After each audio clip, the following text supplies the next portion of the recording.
جو لوگ صرف اس کو بنیاد بنا کے یہ کہہ رہے ہیں کہ چین کے ساتھ ہمارے تعلقات میں کافی بگاڑ آ گیا ہے، وہ میں سمجھتا ہوں بڑے معصوم ہیں۔ انہیں اندازہ نہیں ہے کہ اس خطے کی سیاست میں اس وقت چین کتنا اندر آ چکا ہے، کس حد تک اس کی دلچسپی ہے، اس کی اپنی کتنی سٹیکس ہیں اس تمام نظام کے اندر، اور اسی کی وجہ سے میں سمجھتا ہوں کہ چین بظاہر جو نظر آ رہا ہے، ٹھیک ہے وہ اپنی شرائط منوائیں گے تو صحیح، جو بھی پیسہ لگاتا ہے وہ اپنی شرائط منواتا ہے، لیکن چین وہ کام نہیں کرے گا جو امریکہ نے گزشتہ 20-25 برسوں کے دوران کیا ہے۔ تو لہٰذا یہ تاثر کہ بہت زیادہ کوئی بگاڑ آ گیا ہمارا چین کے ساتھ تعلقات میں، وہ نہیں آیا۔ البتہ اگر ہمارے سیاسی رہنما وہی کام کرتے رہیں گے جو گزشتہ 8-9 برسوں سے ہو رہا ہے، اگر یہاں سے اخلاص کا مظاہرہ نہ ہوا، یہاں سے گڈ گورننس کے حوالے سے کوئی اشاریے نہ ملے چینی حکومت کو، تو ظاہر ہے وہ پریشان ہوں گے۔ سیکیورٹی کے معاملے میں جو لوگ کہتے ہیں کہ چین پریشان ہے، وہ بڑی بچگانہ سی بات ہے۔ چینی اتنے بچے نہیں ہیں، بھولے نہیں ہیں، انہیں معلوم ہے کہ چونکہ چین پاکستان اب اکٹھے ہیں اور چین پاکستان کا اکٹھ بھارت کو پسند نہیں ہے، امریکہ کو پسند نہیں ہے، اس وجہ سے وہ ہمیشہ شاکی رہیں گے اور شاید اس نوعیت کے کام ہوتے رہیں گے۔ سیکیورٹی کے معاملے پہ جتنا پاکستان کو اس وقت کچوکے لگ رہے ہیں، یعنی ہمارے نوجوان سیکیورٹی فورسز کے شہید ہوتے ہیں، چینیوں پہ بھی حملہ ہو گیا، 8-9 وہ لوگ مارے گئے داسو میں، تو یہ تمام معاملات میرا خیال ہے ساتھ ساتھ چلتے رہیں گے۔ اسٹریٹجک بریک ان تعلقات میں نہیں آئے گی۔ دیکھیے، جس ملک کو جو سوٹ کرتا ہے وہ کام کرتا ہے۔ وہ بنیادی طور پہ دیکھتے ہیں اپنے اقتصادی مفادات، اور اقتصادی مفادات اگر امریکہ کے جڑے ہوئے ہیں بھارت کے ساتھ، اور بھارت کے مفادات امریکہ کے ساتھ جڑے ہوئے ہیں جو کہ اس وقت ہیں، وہاں پہ تمام تر اصول اور ضوابط اور حقوق انسانی کی چیزیں بالکل سیکنڈری ثانوی ہو جاتی ہیں۔ آپ دیکھیے نا، جو کچھ بھارتی حکومت نے فیس بک اور ٹویٹر کے ساتھ کیا ہے، جس طرح ان کمپنیوں کو اس نے پابند کیا ہے اپنے ملک کے اندر ایک خاص فریم ورک کے تحت، وہ اس کے حوالے سے ہمارے ملک میں وہ لوگ جو یہاں پہ میڈیا کے حوالے سے شور مچاتے ہیں، وہ تو کوئی بات نہیں کر رہا۔ حالانکہ بڑی سیدھی سی بات ہے کہ جس ملک کی آبادی 1.4 ارب ہو، یعنی 1400 کروڑ، وہاں پہ بہت زیادہ اقتصادی مفادات جڑ جاتے ہیں۔ اس وجہ سے نہ امریکہ نے اس پہ بات کی، نہ برطانیہ نے بات کی کہ بھئی آپ یہ ٹویٹر اور فیس بک کے ساتھ کیا کر رہے ہیں۔ آپس میں ان کے اقتصادی مفادات ہیں، وہ مفادات کی وجہ سے پھر ان کے جو سیاسی مفادات ہیں وہاں بھی وہ اکٹھے نظر آتے ہیں۔ جہاں تک شنگھائی کوآپریشن آرگنائزیشن کا تعلق ہے، SCO کا، وہ اس علاقے کے ممالک پہ مشتمل ہے، اور اس کا بنیادی فوکس یا محور جو ہے وہ سیکیورٹی ہے۔ سیکیورٹی کے خدشات تمام ممالک کو لاحق ہیں، لیکن بھارت کی وہاں پہ موجودگی میں نہیں سمجھتا کہ کوئی بہت زیادہ معنی رکھتی ہے، اس لیے کہ بھارت نہ صرف پاکستان اس سے شاکی ہے، بلکہ چین خود اس سے شاکی ہے، پھر روس ابھی اس بھارت پہ اتنا اعتماد نہیں کرتا ہے کیونکہ اس کے امریکہ کے ساتھ بہت گہرے تعلقات ہیں، اور اس وقت بھارت اور امریکہ کے درمیان کوئی 20 ارب ڈالر کے برابر دفاعی سودوں کا سلسلہ چل رہا ہے۔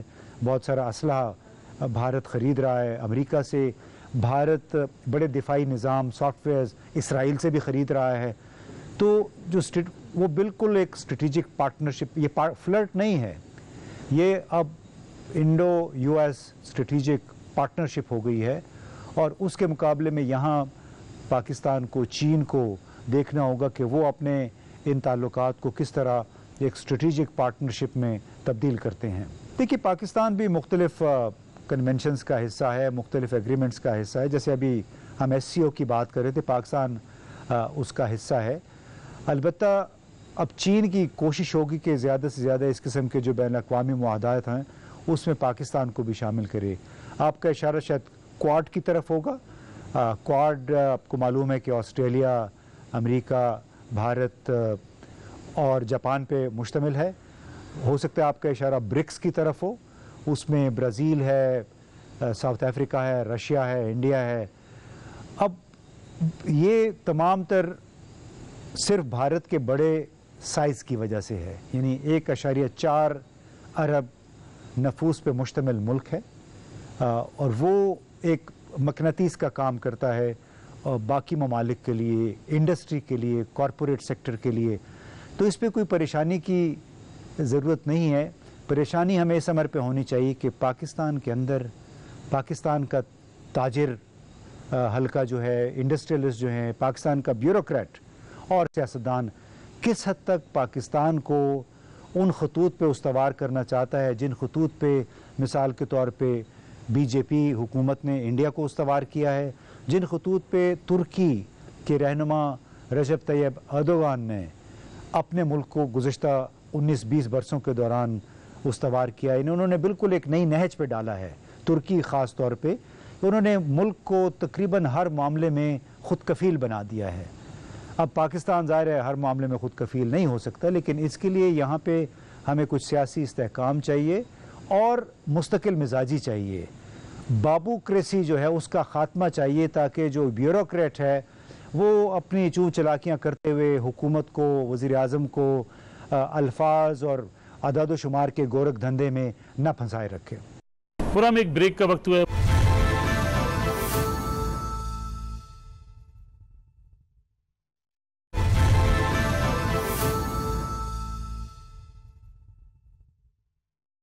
بہت بہت شکریہ جناب مجیب الرحمان شامی صاحب پروگرام میں وقت دینے کا. مسلم لیگ نواز میں ہو کیا رہا ہے؟ آخر مریم نواز صاحبہ کو ضرورت کیوں پیش آئی کہ انہوں نے یہ بیان داغ دیا کہ آرمی چیف کی مدت ملازمت میں توسیع کے گناہ میں وہ شریک نہیں تھی؟ دیکھیں، اس سوال کا صحیح جواب تو مریم نواز ہی دے سکتی ہیں، لیکن میرا خیال یہ ہے کہ بعض اوقات تو زیادہ جذباتی ہو جاتی ہیں اور انہیں یاد نہیں رہتا کہ یہ مسلم لیگ نون نے باقاعدہ فیصلہ کر کے یہ ووٹ دیا تھا، اور اس وقت یہ بات کہی گئی تھی کہ نواز شریف صاحب نے اس کی اپروول دی ہے. خواجہ آصف صاحب جو ہیں اور بعض دوسرے لوگ، انہوں نے براہ راست اس بات کی تصدیق کی تھی. تو جو چیز ہو چکی ہے، جو کام ہو چکا ہے، اس پر اس طرح اظہار رائے کرنا میرا خیال یہ کوئی اچھی علامت نہیں ہے مسلم لیگ کے اپنے مستقبل کے لیے اور اپنے اس کے اتحاد کے لیے اور اپنے اس کے کردار کے لیے. میاں نواز شریف کے حکم کی بنا پر اور میاں نواز شریف کی طرف سے کہا گیا تو تبھی مسلم لیگ نواز نے آرمی چیف کی ایکسٹینشن میں ہونے والی قانون سازی میں حصہ لیا. مریم نواز صاحبہ کیا کہنا چاہ رہی ہیں؟ کیا شہباز شریف صاحب کی طرف ان کا اشارہ ہے؟ تنقید کس پر کر رہی ہیں؟ وہ کس کو کیا بتانا چاہتی ہیں؟ دیکھیے، میں نے پہلے بھی عرض کیا ہے کہ اس کی زیادہ وضاحت تو وہی کر سکتی ہیں، لیکن جب مسلم لیگ نون نے ووٹ دیا تھا تو یہ بات کہی گئی تھی کہ نواز شریف صاحب کی اپروول سے ایسا ہوا ہے. اور اس کے بعد میں خود بھی نواز شریف صاحب سے ملا تھا لندن میں، اور مجھے کوئی ایسا تاثر نہیں ملا کہ جس سے ان کی ناراضگی کا احساس ہوتا ہو یا وہ سمجھتے ہوں کہ یہ بہت غلط اقدام کیا گیا ہے.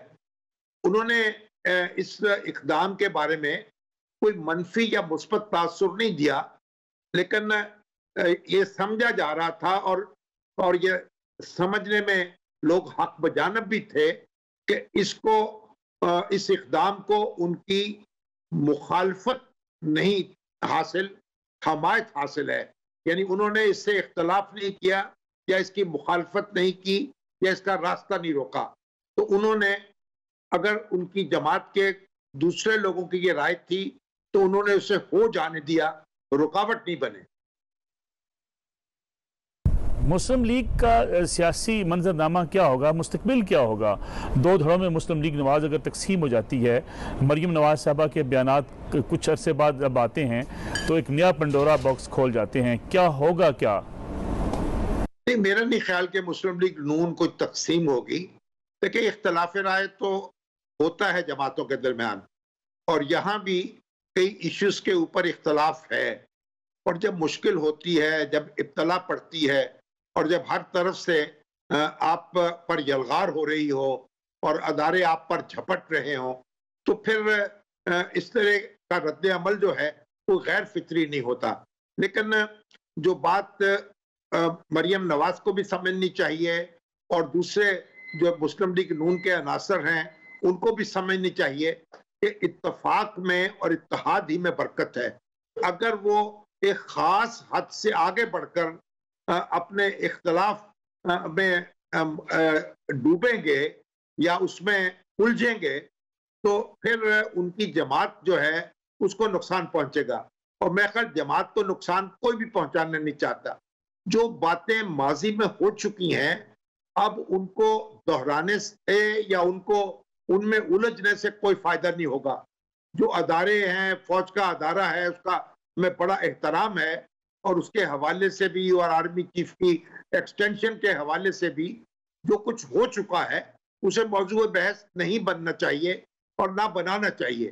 تو ایک آگے کی طرف دیکھنا چاہیے، مستقبل پر نظر رکھ کر قدم آگے بڑھانا چاہیے اور مستقبل کو بہتر بنانے کے لیے جو تدبیریں ہو سکتی ہیں وہ تجویز کی جانی چاہیے اور کی بھی جانی چاہیے. تو میرا خیال یہی راہ عمل جو ہے وہ بہتر رہے گی اور اسی کے نتیجے میں گوہر مقصود جو ہے وہ حاصل ہو سکے گا. سر پارٹی بیانیوں میں کنفیوژن آئندہ جنرل الیکشن پر کتنا اثر؟ نہیں، میرا نہیں خیال ہے کہ جب انتخابی مہم شروع ہوگی اور اس میں لوگ یعنی مصروف ہو جائیں گے تو یہ نظری بحثیں ختم ہو جائیں گی. ابھی بھی آپ نے دیکھا کہ جو یعنی کنٹونمنٹ بورڈ کا الیکشن تھا اس میں کام کو عزت دو کا نعرہ لگایا گیا. تو کام کو عزت دو گویا کارکردگی کو دیکھ کر ووٹ دو. اور مسلم لیگ نون جو ہے وہ کارکردگی اپنی پیش کر سکتی ہے، اپنے دور حکومت کی جو کامیابیاں ہیں، جس طرح دہشت گردی کا خاتمہ کیا گیا، جس طرح انرجی کا مسئلہ جو تھا، جو شارٹیج تھی بجلی کی، اس کو حل کیا گیا. تو یہ بڑی اچیومنٹس تھیں. اور سی پیک جو ہے جس طرح اس کو آگے بڑھایا گیا اور پاکستان اور چین کے ساتھ جو تعلقات ہیں ان میں نئی گہرائی پیدا ہوئی. یہ سب چیزیں جو ہیں آج ذکر کے قابل بھی ہیں اور لوگ انہیں سننا بھی چاہتے ہیں. اور میرا خیال ہے کہ یہ مسلم لیگ نون کی کارکردگی جو ہے اس حوالے سے بہت متاثر کن رہی ہے. تو یہی کمپین میں میرا خیال ہے کہ زیر بحث ہوگی اور نظری بحثیں جو ہیں وہ دم توڑ جائیں گی، ان میں الجھنے سے کوئی فائدہ نہیں ہوگا. دیکھیے چیئرمین نیب کی جو ایکسٹینشن ہے وہ حکومت کی نیت اور اس کا ارادہ تو واضح ہو گیا، لیکن ابھی معاملہ یہ بہت کوسوں دور ہے. ابھی یہ اگر ایسا کوئی اقدام کیا جائے گا تو وہ عدالتوں میں بھی چیلنج ہوگا اور پھر ایک شخص کے لیے قانون کو تبدیل کرنا یہ بھی کوئی اچھی روایت نہیں سمجھی جائے گی. تو میرا خیال جو نیب کے چیئرمین ہیں وہ خود بھی حالات کا جائزہ لیں گے اور ہو سکتا ہے کہ وہ اس الجھاؤ میں اپنے آپ کو ڈالے ہی نہ. تو ہمیں دیکھنا چاہیے کہ کیا حالات کس طرح آگے بڑھیں گے اور کس رخ پر بڑھیں گے. تو میرا خیال ہے کہ ابھی اس معاملے میں مریم نواز نے بھی کچھ کہنے سے گریز کیا ہے اور ہمیں بھی گریز کرنا چاہیے. ایسا تو نہیں ہو سکتا ہے، انہوں نے اگر ایک فکرہ کہہ دیا ہے تو ایک آپ اسے ایک لائٹر اس کے اوپر بھی لے سکتے ہیں. لیکن بنیادی بات یہ ہے کہ ہمیں ان موضوعات کو بار بار نہیں چھیڑنا چاہیے. آرمی چیف جو ہیں ان کا جو منصب ہے وہ بڑے ذمہ داری کا منصب ہے اور آرمی جو ہے ایک ہمارا بڑا باوقار ادارہ ہے. تو ہمیں ان موضوعات کو چھیڑنے کی ضرورت کیا ہے؟ جو اقدام ہو چکا، جو فیصلہ ہو چکا، اب اس پر اس طرح کی گفتگو کرنے سے گریز کرنا چاہیے. پورا میں ایک بریک کا وقت ہوا ہے.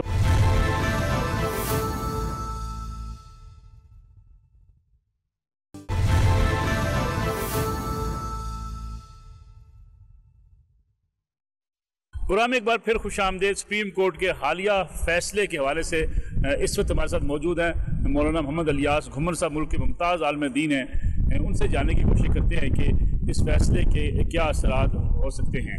دیکھیں، مختصر یہ ہے اگر نانا فوت ہوا اور اس نے اپنی زندگی میں اپنی بیٹی کو جائیداد نہیں دی اور دوسرے بیٹوں کو یا بیٹوں کو دے کر چلا گیا ہے تو اس نے زیادتی کی ہے، غلط کیا ہے، گناہ کیا ہے، اب اس کے بعد اگر اس کی بیٹی فوت ہوتی ہے تو اس میں نواسوں کا حق نہیں ہے۔ لیکن اگر وہ فوت ہوا اور اس کی بیٹی زندہ تھی اور اس کی بیٹی کی وراثت تھی اور وہ بیٹی فوت ہو گئی، اب اس کے جو آگے نواسے ہیں ان کو حصہ ملے گا۔ یہ تفصیل ذہن میں رکھنا ضروری ہے۔ مولانا آپ استنبول میں ہیں، ترکی میں ہیں، دعوت دین کا کام بھی کرتے ہیں، ہم نے اکثر دیکھا ہے کہ پاکستان کے اندر لوگوں کی زندگیوں میں مداخلت بہت زیادہ کی جاتی ہے، اپنے نظریات، اپنا فقہ اس کے اوپر تھوپنے کی بات بھی کی جاتی ہے، جس سے لوگ بہت اریٹیٹ بھی ہوتے ہیں۔ ترکی جیسے معاشرے کے اندر ہر شخص آزاد ہے، اپنی مرضی سے وہ مسجد میں بھی جا سکتا ہے، اگر نہ جانا چاہے تب بھی سے کوئی اس کے اوپر دباؤ نہیں ہے، انوائرمنٹ نہیں نجی زندگی کے اندر۔ ہمارے یہاں یہ رجحان کیوں پیدا ہوا؟ دیکھیں، دو چیزیں الگ ہیں، ایک ہیں ملک کے انتظامی معاملات اور ایک ہے دینی اور شرعی معاملات۔ ہر شخص جو مسلمان ہے وہ بطور مسلمان رسول اکرم صلی اللہ علیہ وسلم کی دی گئی ہدایات کا پابند ہے، اس میں کسی کو انحراف کی اجازت نہیں ہے۔ جہاں تک تعلق ہے انتظامی امور کے، وہ ریاست کی ذمہ داری ہے، اس میں ریاست کے ساتھ تعاون کرنا بھی ضروری ہے، لیکن دینی معاملات میں شریعت نے آزادی نہیں دی کہ جس بندے کا جو جی چاہے کرے۔ ہاں، جب تک وہ شخص کلمہ پڑھ کے مسلمان نہیں ہوتا اس کو احکام شریعت کی پابندی نہیں ہے، لیکن جب کلمہ پڑھ کے مسلمان ہو گیا ہے اب وہ شریعت کے احکام پر عمل کرنے کا پابند ہے۔ مولانا یہ بتائیے گا کہ ہمارے ہاں خاص طور پہ بچیوں کو جائیداد میں حصہ دیا نہیں جاتا اور لوگ ایک تعویل لیتے ہیں کہ ہم نے جہیز دے دیا، ہم نے ان کی شادی پہ اتنے اخراجات کر دیے۔ کیا وہ متبادل ہو سکتا ہے وراثت کا؟ اگر بیٹی کو شادی کے موقع پہ اگر کچھ نقدی دے دی جائے، سونا دے دیا جائے، لیکن اس کی جو زمین ہے، جائیداد ہے، اس میں سے حصہ نہ دیا جائے؟ والدین نے جو اپنی بیٹی کو جہیز دیا ہے یہ ان کی ثوابدید ہے۔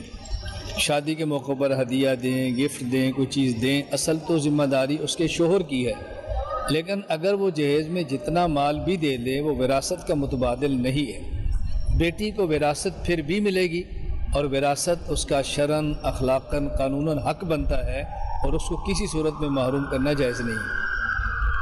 مولانا ہمارے ہاں ایک اور سوسائٹی کے اندر جو چیز پیدا ہوئی وہ یہ ہوئی کہ لوگ سمجھتے ہیں کہ اگر میں نے برائی دیکھی ہے، حدیث کا حوالہ بھی دیا جاتا ہے، تو اس کو اپنے ہاتھ سے روک دیں، جس کی وجہ سے لوگ سمجھتے ہیں کہ شاید ریاست کی ذمہ داری فرد کی ذمہ داری بھی ہے۔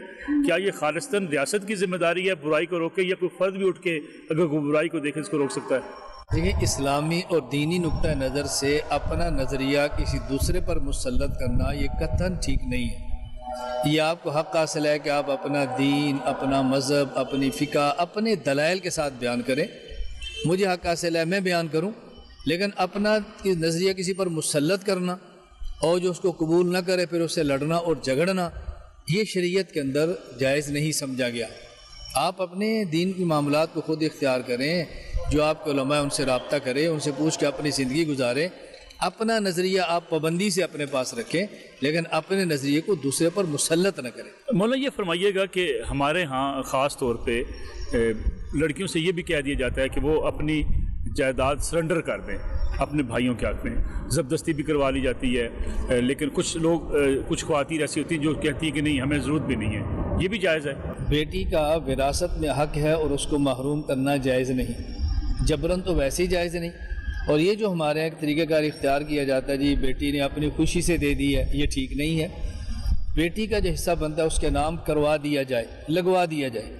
اگر اس کے بعد وہ خوشی سے دینا چاہتی ہے تو اس کی مرضی ہے، نہیں دینا چاہتی تو نہیں مرضی، لیکن بیٹی کی وراثت اس کے نام لگوانا ضروری ہے۔ ایک سوچ یہ بھی پیدا ہوتی جا رہی ہے کہ مذہب ریاست سے الگ ہو، ریاست کا مذہب نہیں ہونا چاہیے اور جو ہر فرد اپنے مطابق اپنی زندگی گزار سکے، ریاست بنیادی طور پہ جو ہے وہ فلاحی کام کرے، کہ یہ بھی درست ہے؟ دیکھیں، ہر شخص کے ذمے ہے دین کی خدمت کرے، دین کی دعوت دے، اچھائی کی بات کرے، برائی سے روکے، لیکن احسن طریقے سے روکے، دلائل سے بات کرے، اخلاق سے بات کرے، محبت سے بات کرے۔ باقی بائی فورس اور طاقت کے ساتھ کسی کو روکنا یہ ہر شخص کی ذمہ داری نہیں۔ اگر وہ کرے گا تو ریاستی معاملات میں عدالت میں، عدلیہ میں، قانون میں مداخلت کرے گا، اور اس کی کوئی گنجائش نہیں ہے۔ بہت بہت شکریہ مولانا الیاس گھمر صاحب ہمارے ساتھ موجود تھے ترکی استنبول سے۔ ناظرین یہ آج کا پروگرام تھا، انشاءاللہ کل آپ کی خدمت میں دوبارہ حاضر ہوں گے، اجازت دیجیے، اللہ حافظ۔